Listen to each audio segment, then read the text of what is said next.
Hey, happy day. I thought I would read a little excerpt from one of the books that has been in my life since my spiritual journey with Reiki and energy and metaphysical healing started, which was just after I finished nursing, actually. You Can Heal Your Life by Louise L. Hay. So I thought I'd just read the little bit of an introduction she has called Some Points of My Philosophy, because they are kind of key to how we live our lives and our perspectives. She says, we are each 100% responsible for all of our experiences. Every thought we think is creating our future. The point of power is always in the present moment. Everyone suffers from self-hatred and guilt. The bottom line for everyone is, I'm not good enough. It's only a thought, and a thought can be changed. Resentment, criticism, and guilt are the most damaging patterns. Releasing resentment will dissolve even cancer. When we really love ourselves, everything in our lives works. We must release the past and forgive everyone. We must be willing to begin to learn to love ourselves. Self-approval and self-acceptance is in the now are the key to positive changes. We create every so-called illness in our body. And then she starts with she has a lot of beautiful affirmations in this book. Every chapter starts with one. So let's see. I just want to kind of briefly cover chapter 1 to give you an idea of some, to be aware of, some awareness. So the affirmation goes like this. In the infinity of life where I am, all is perfect, whole and complete, and yet life is ever changing.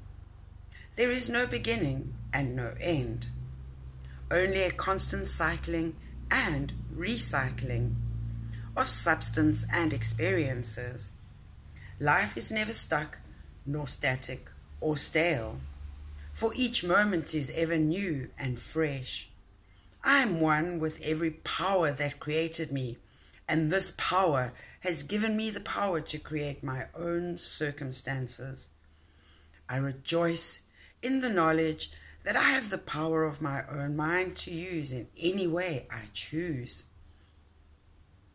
Every moment of life is a new beginning point as we move from the old. This moment is a new point of beginning for me right here and right now. All is well in my world. So be it. So chapter 1, she says, what I believe, and she starts with a quote, the gateway to wisdom and knowledge are always open. So kind of like a lot of little headings with explanation. So what I'm going to do is kind of just do a summary for you. I'll just speed read it and read out what jumps out to me as we go to share with you, because that will be of relevance to what we need to hear perhaps in the here and now, in the current zeitgeist. So life is really very simple. What we give out, we get back. So we know that to be karma. Each one of us creates our experiences by our thoughts and feelings. The thoughts we think and the words we speak create our experiences. We create the situations, then we give our power away by blaming the other person for our frustration. One thing that's come into my frame of reference recently is that oftentimes when we perceive someone else to be the enemy, it's actually us that are being the enemy to ourselves, and we are just projecting that onto another in order to give us a way to justify our own reality and our own story. And just because we do not deem someone else's story to be of significance or consequence or perhaps messed up, it is still their reality, and that doesn't change in the same way your reality is your reality.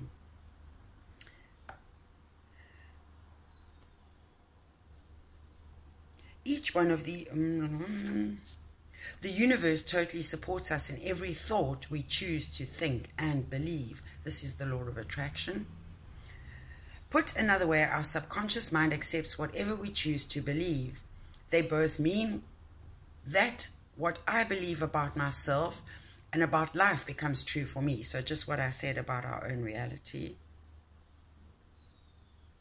We get to choose whether we believe everyone is always helpful rather than people are out to get me.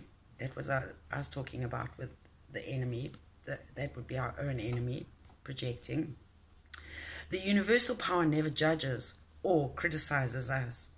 It only accepts us at our own value. Do you know your worth? Then it reflects our beliefs in our lives. If I want to believe that life is lonely and that nobody loves me, then that is what I will find in my world. However, if I'm willing to release that belief and to affirm for myself that love is everywhere and I'm loving and lovable, and to hold on to that new affirmation and to repeat it often, then it will become true for me and for you. Now loving people will come into my life, and people already in my life will become more loving to me, and I will find myself easily expressing love to others. Most of us have foolish ideas about who we are and many, many rigid rules about how life should be lived. I certainly do have many rules to live that I apply for myself to live by.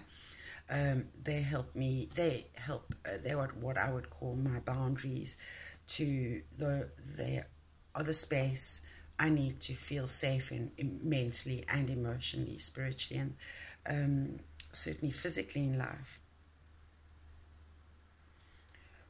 When we are very little, we learn how to feel about ourselves and about life by the reactions of the adults around us.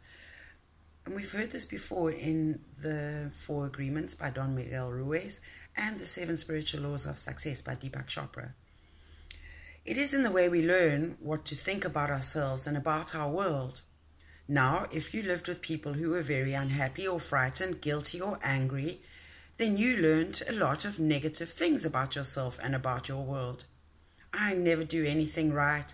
It's all my fault. If I get angry, I'm a bad person. Beliefs like this create a frustrating life. I was always told I was stupid. And I certainly believed that until I started my higher learning. I realized that perhaps actually I was a higher functioning being. When we grow up, we have a tendency to recreate the emotional environment of our early home life. This is not good or bad, right or wrong. It is just what we know inside as home. We also tend to recreate our personal relationships, the relationships we had with our mothers or with our fathers, or what they had between them. Think how often you have had a lover or a boss who was just like your mother or father. We also treat ourselves the way our parents treated us. We scold and punish ourselves in the same way. I certainly never felt good enough or worthy or perfect or whole and growing up. And definitely feelings of abandonment and rejections. So learning self-love and self-acceptance and self-forgiveness and being whole, complete has been has been my MDA in life. We scold and punish ourselves in the same way. You can almost hear the words when you listen. We also love and encourage ourselves in the same way. if we were loved and encouraged as children. You never do anything right. It's all your fault. How often have you said this to yourself? You are wonderful. I love you. How often do you tell yourself this? However, I would not blame our parents for this. We are all victims of victims, and they could not possibly have taught us anything they did not know. If your mother did not know how to love herself, or your father did not know how to love himself, then it would be impossible for them to teach you to love yourself. They were doing the best they could with what they had been taught as children. If you want to understand your parents more, get them to talk about their own childhood. And if you listen with compassion, you will learn where their fears and rigid patterns come from. Those people who did all this stuff to you were just as frightened and scared as you are. And there is no parental journal, as most of us know when our children are born, for those of us who have that experience or other, when we have responsibility over others. There is no manual. It's a learn as you go. It's an experiential journey, and we learn from others' mistakes by either reinforcing it by doing it or by choosing not to. And she also goes on to say, I believe that we choose our parents. Each one of us decides to incarnate upon this planet at particular points in time and space. We have chosen to come here to learn a particular lesson that will advance us upon our spiritual evolutionary pathway. Helicopter. I love that it's going past as we're talking about evolution, because the idea of a helicopter is kind of a crazy thought, as it is, and it makes me think of Leonardo da Vinci. I don't know if he ever believed in his lifetime that he would actually see the flying concept that he drew. We have chosen to come here to learn a particular lesson that will advance us upon our spiritual evolutionary pathway. We choose our sex, our color, our country, and then we look around for the particular set of parents who will mirror the pattern we are bringing in to work on in this lifetime. Then, when we grow up, we usually point our fingers accusingly at our parents and whimper, "You did this to me." But really, we chose them because they were perfect for what we wanted to work on overcoming. We learn our belief systems as very little children, and then we move through life creating experiences to match our beliefs. Look back in your own life and notice how often you have gone through the same experiences, spirals deeper and closer to the truth each time. Yet, well, I believe you created those experiences over and over because they mirrored something you believed about yourself. It doesn't really matter how long we have had a problem, or how big it is, or how life-threatening it is. The point of power is always in the present moment. All the events you have experienced in your lifetime up to this moment have been created by your thoughts and beliefs, and you have held beliefs you have held in the past. They were created by the thoughts and words you used yesterday, last week, last month, last year, 10, 20, 30, 40, or more years ago, depending on how old you are. However, that is your past. It is over and done with. What is important in this moment is what you are choosing to think and believe and say right now. For these thoughts and words will create your future. Your point of power is in this present moment and is forming the experiences of tomorrow, next week, next month, next year, etc. You might notice what thought you are thinking at this moment. Is it negative or positive? Do you want this thought to be creating your future? Just notice and be aware, and perhaps you could imagine, because I've read this somewhere before, that imagine if every thought you were thinking was tattooed onto your skin. Would you want people to see your thoughts? The only thing we are ever dealing with is a thought, and a thought can be changed. No matter what the problem is, our experiences are just after effects of inner thoughts. Even self-hatred is only hating a thought you have about yourself. You have a thought that says, I am a bad person. This thought produces a feeling, and you buy into the feeling. However, if you don't have the thought, you don't have the feeling, and thoughts can be changed. Change the thought, and the feeling will go. This is only to show us where we get many of our beliefs, but let us not use this information as an excuse to stay stuck in our pain. The past has no power over us. The point of power is in the present moment. What a wonderful thing to realize. We can begin to be free in this moment. Believe it or not, we do choose our thoughts. We may habitually think the same thought over and over so that it does not seem we are choosing the thought, but we did make the original choice. We can refuse to think certain thoughts. Look how often you have refused to think a positive thought about yourself. Well, you can also refuse to think a negative thought about yourself. It seems to me that everyone on this planet who I know or have worked with is suffering from self-hatred and guilt to one degree or another. The more self-hatred and guilt we have, the less our lives works. The less self-hatred and guilt we have, the better our lives work on all levels. The innermost belief for everyone I have worked with is always, I am not good enough. We often add to that, and I don't do enough, or I don't deserve. Does this sound like you? Often saying or implying or feeling that you are not good enough? But for whom? And according to whose standards? That's the thing I'm wondering the whole time with the body aesthetics and the fashion and trends.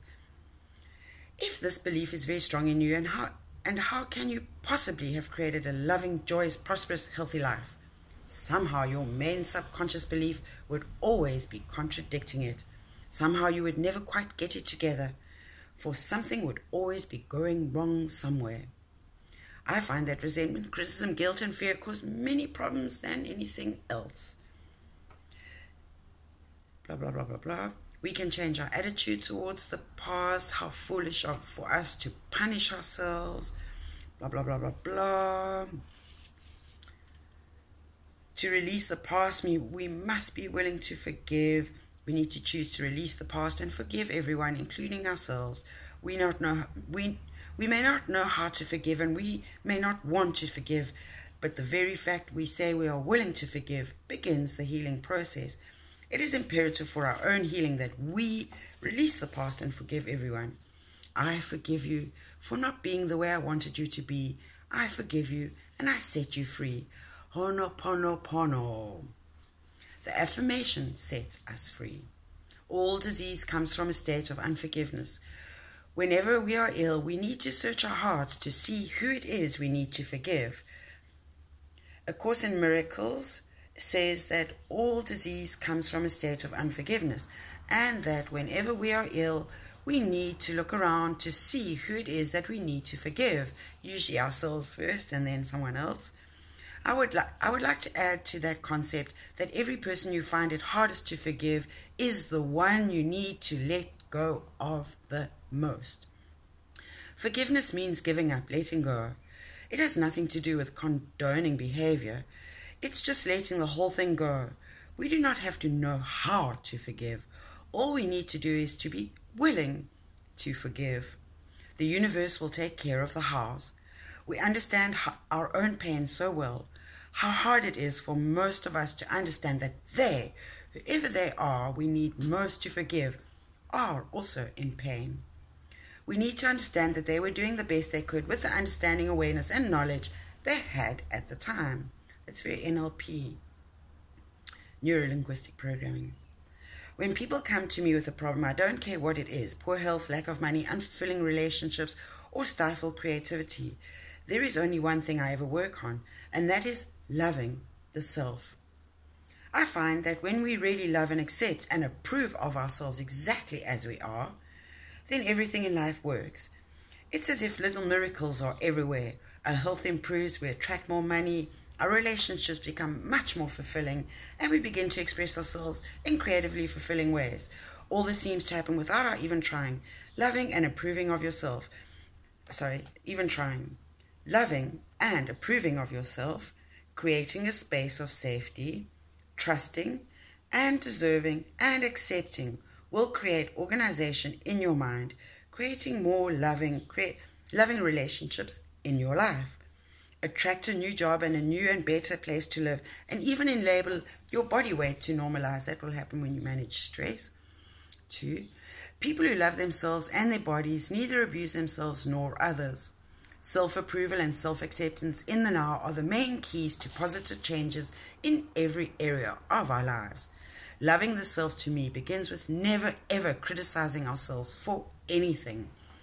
Criticism locks us into the very pattern we are trying to change. Understanding and being gentle with ourselves helps us to move out of it. Remember, you have been criticizing yourself for years and it hasn't worked. Try approving of yourself and see what happens.